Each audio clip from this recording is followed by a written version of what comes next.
All right, hello everyone, and welcome to our final Unit 5 video, which is going to cover lessons 10 and 11. First, let's start out with our multi-step reaction energy profile diagrams. The goal today is to show how each elementary step has its own activation energy and how the overall reaction still has a single overall energy change, delta H, from reactants to products. By the end of this lesson, you should be able to sketch and interpret a multi-step energy diagram and identify what it tells you about the reaction pathway. We've already learned that most chemical reactions don't happen in one single collision. Instead, reactants usually turn into products through multiple smaller steps called a reaction mechanism. These steps can be combined to describe the overall reaction through a chemical equation, and it's going to show your reactants, products, and stoichiometric coefficients. If you look at the diagram on the right, you can see that the elementary reaction on the left only has one peak, meaning there's only one transition state and it happens in one step. But the complex reaction on the right has two peaks, which tells us the reaction happens in multiple steps, and each peak represents a different transition state for a different elementary step. In between those peaks, there is the little valley, which is going to represent our intermediate, a species that is produced in one step and then consumed in a later step. So even though we only write one overall balanced equation, the energy diagram is going to show us what's happening behind the scenes at the molecular level.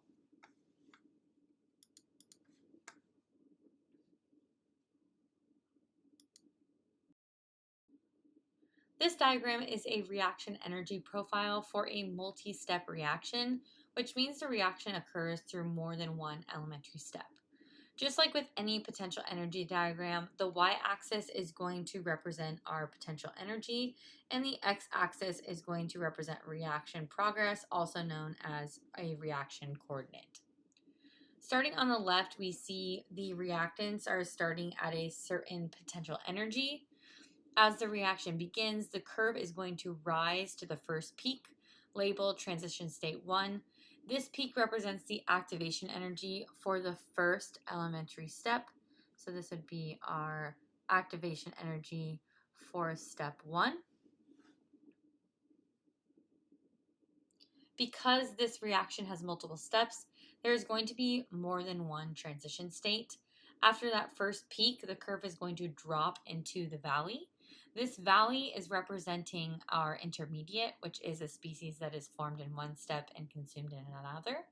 So it does not appear in the overall balance equation. The curve then rises again to transition state 2, which corresponds to the activation energy for the second elementary step. Just make sure you are aware that activation energy for the second step is going to start at that valley of the intermediate. So this would be our activation energy for step number 2.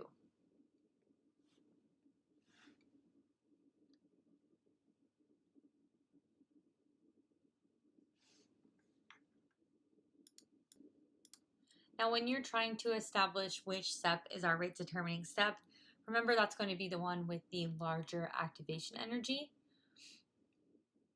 which in this case is going to be step 1. And then in this graph, after that second transition state, the curve is going to drop to the products, which allows us to compare the potential energy of the reactants and the products to determine the overall energy change for the reaction. And we can see we are losing energy as we form products, which means that is going to be a negative delta H or an exothermic reaction.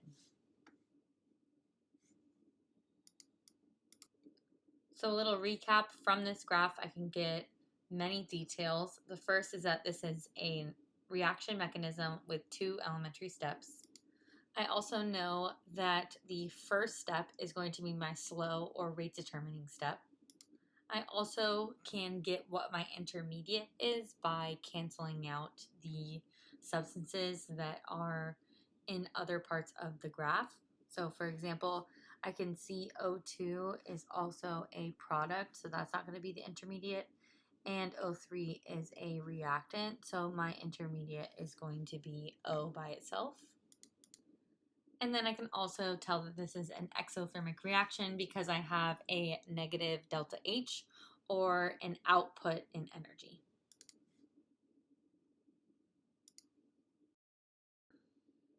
All right, so let's go through the steps in order to construct a multi-step reaction energy profile.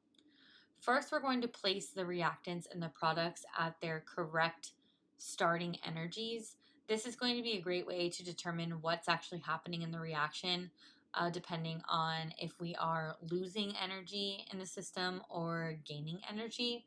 So remember, if our products are more stable than our reactants, that means we're going to have an exothermic reaction. And if our reactants are more stable than our products, then we will have an endothermic reaction, meaning energy was put in. Next, because this is a multi-step process, the curve won't just have one peak.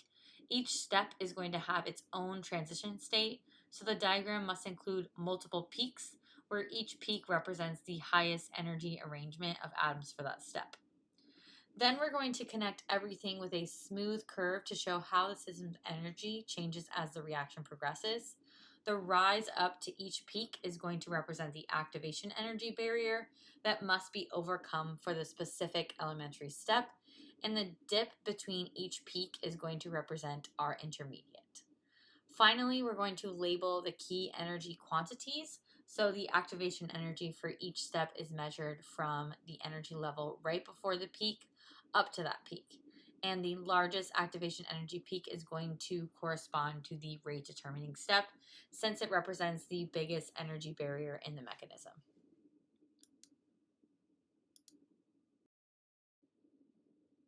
All right, so let's take a look at this reaction energy profile. We can see on the left we have our three reactants, two NO2 molecules and a CO molecule.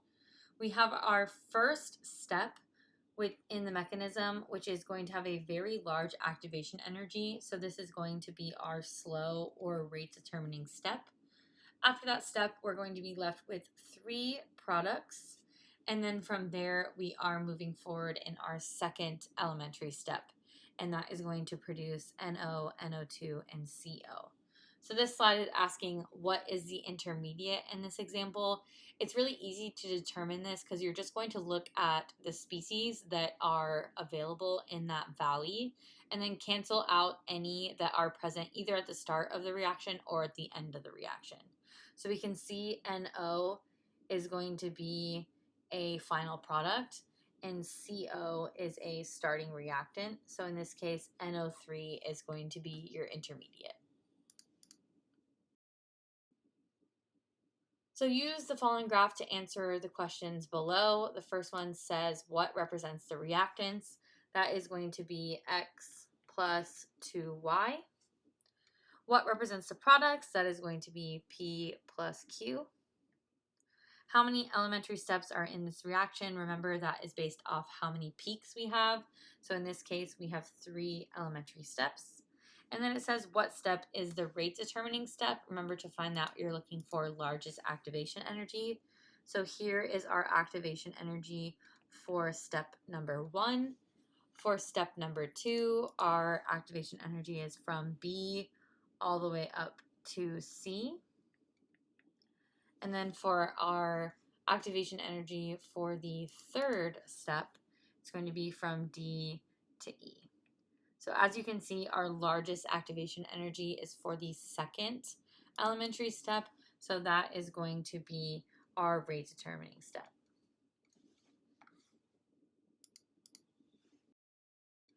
All right, so let's end lesson 10 with 2 example problems. The reaction is known to be exothermic. A proposed mechanism for the reaction is shown in the following table. The student draws the following energy diagram for the reaction. Is the drawing consistent with the proposed mechanism? Justify your answer. So there are 2 ways you can approach this question. First of all, we have a piece of information. It's telling us that the reaction is exothermic. Well, at this point, you should know that if we have an increase in energy from the reactants to the products, we are putting in energy into the system, which makes this an endothermic reaction. So the first way you can answer this question is no, the drawing is not consistent because this specific energy diagram shows an endothermic reaction. The other way you can answer this question is based off of the mechanism. So with this mechanism, we can see that the second elementary step is our slowest step. So the second peak should have a higher activation energy. And you can see here that our first peak has a much higher activation energy than our second peak. So the answer is no, it is not consistent with the mechanism, and you can explain it either way, whether you want to talk about it being an exothermic reaction with an endothermic graph or with the peaks not showing the correct rate determining step. So either of these two answers would give you the marks for this specific question. All right, and then part H of the same FRQ, it says the reaction is run in an excess of H2CrO4 such that the concentration remains constant. The student claims that under these conditions, the reaction is zero order with respect to C2H6O, and that the rate constant of the reaction is 1 molarity per minute. Is the following graph consistent with the student's claim? Justify your answer with respect to the graph's axes and the numerical value of the slope of the line. So we know when we're looking at concentration versus time, if something is zero order, it's just going to be concentration versus time.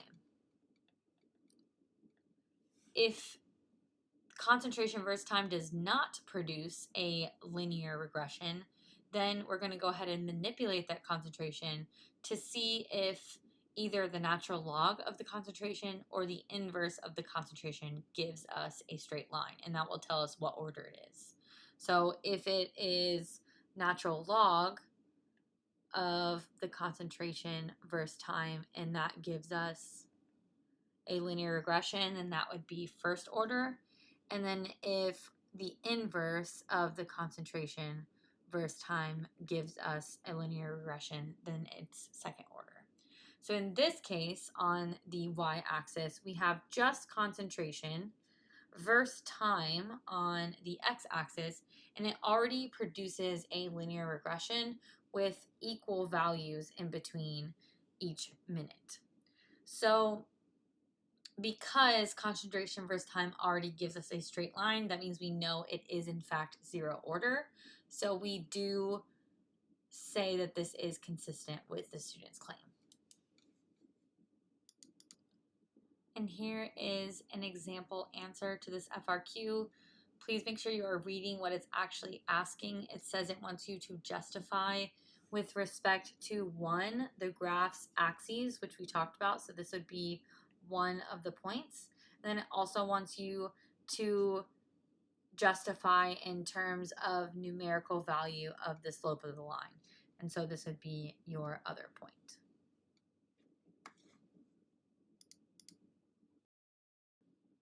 All right, and then for our final lesson of Unit 5, we are going over catalysis. The understanding is that a catalyst can change the speed or rate of a reaction, and today you should be able to explain how a catalyst affects reaction rate by changing the reaction mechanism. You should understand that a catalyst increases reaction rate by providing an alternate reaction pathway with a lower activation energy, which then increases the number of effective collisions.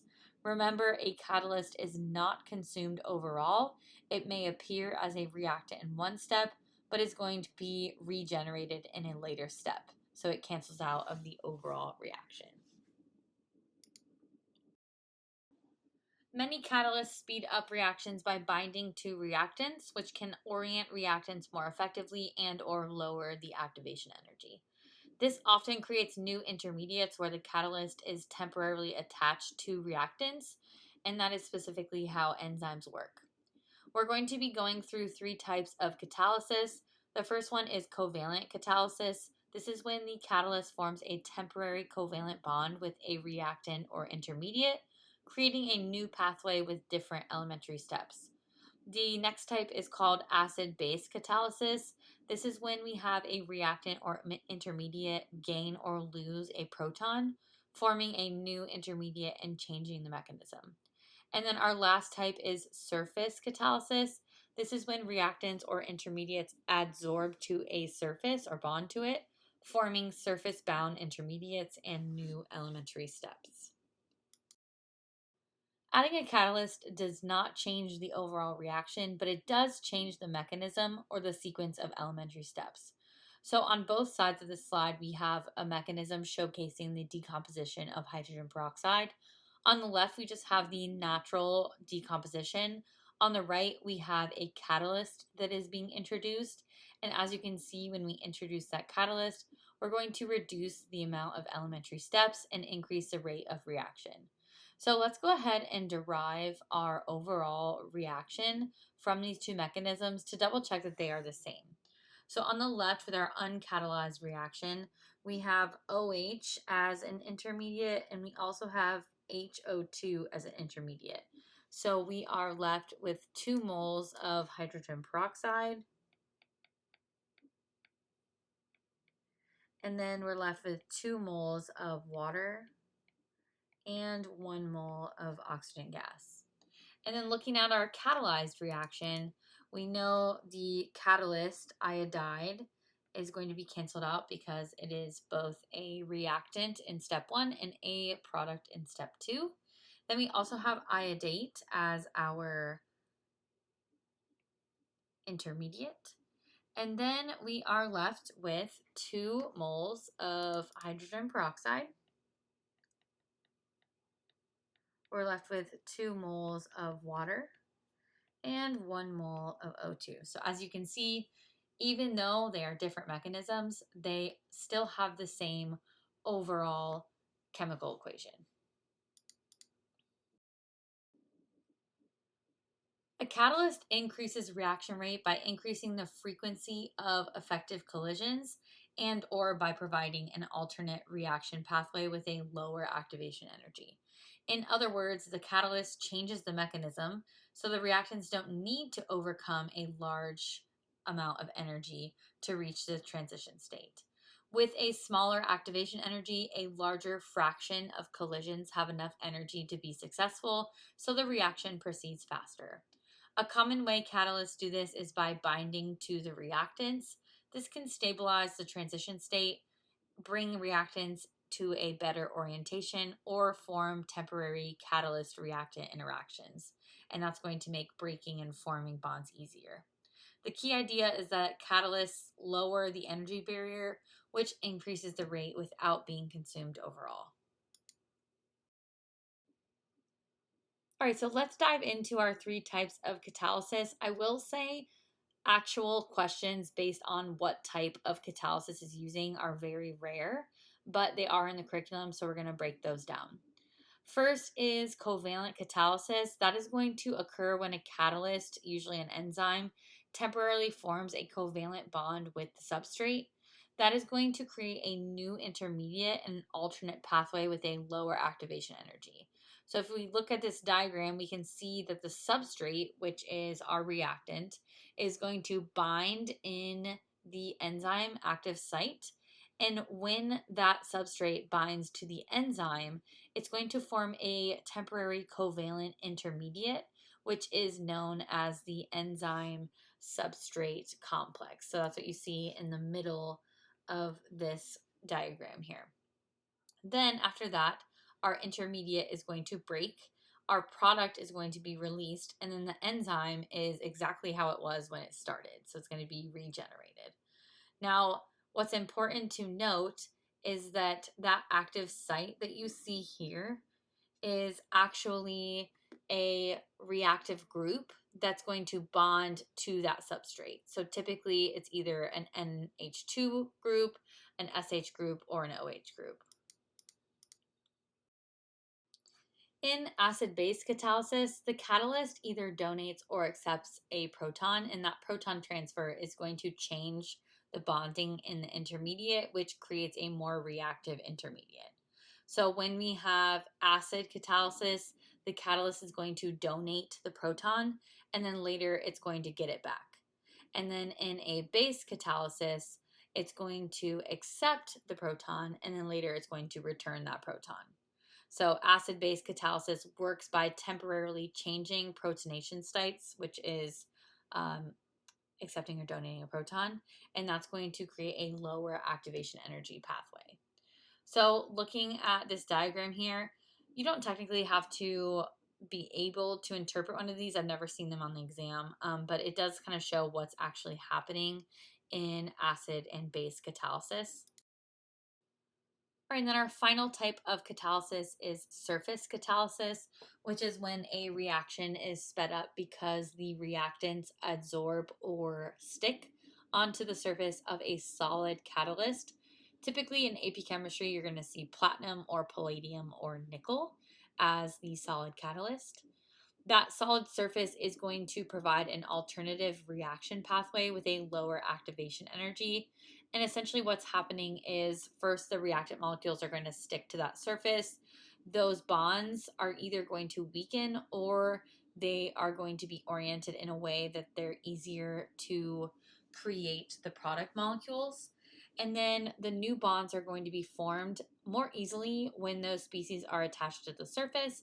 And then finally, those products are going to leave the surface, and that's going to free the catalyst to be reused. So looking at this specific diagram on the right, you can see the platinum surface is the catalyst, and those white circles are representing active sites where the reactant particles can attach. So first we see our CO and O2 molecules stick on to the catalyst temporarily.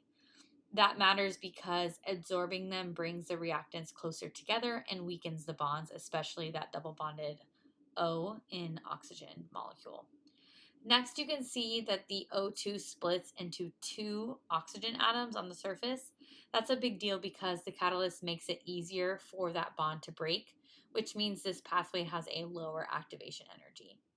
Then the oxygen atoms react directly with CO on the surface to form carbon dioxide. And since carbon dioxide doesn't bind strongly to the platinum, it's going to leave the catalyst as a product. And then the platinum surface remains as it was at the beginning. And so that would be canceled out in the overall reaction. All right, and before we wrap up this lesson, let's go ahead and do a couple example problems. Like I said before, finding questions specifically on the types of catalysis is very rare, but I was able to find 2 in the question bank, so we can go over and through those 2 examples. The first one says to catalyze a biochemical reaction, an enzyme typically does what? So remember with enzymes, those are the covalent catalysis, which means essentially the enzyme is creating a covalent bond between the reactant, and that is going to help form a new product. So the answer to this one is going to be it binds temporarily to reactant molecules to lower the activation energy of the reaction. So B would be the answer for this one.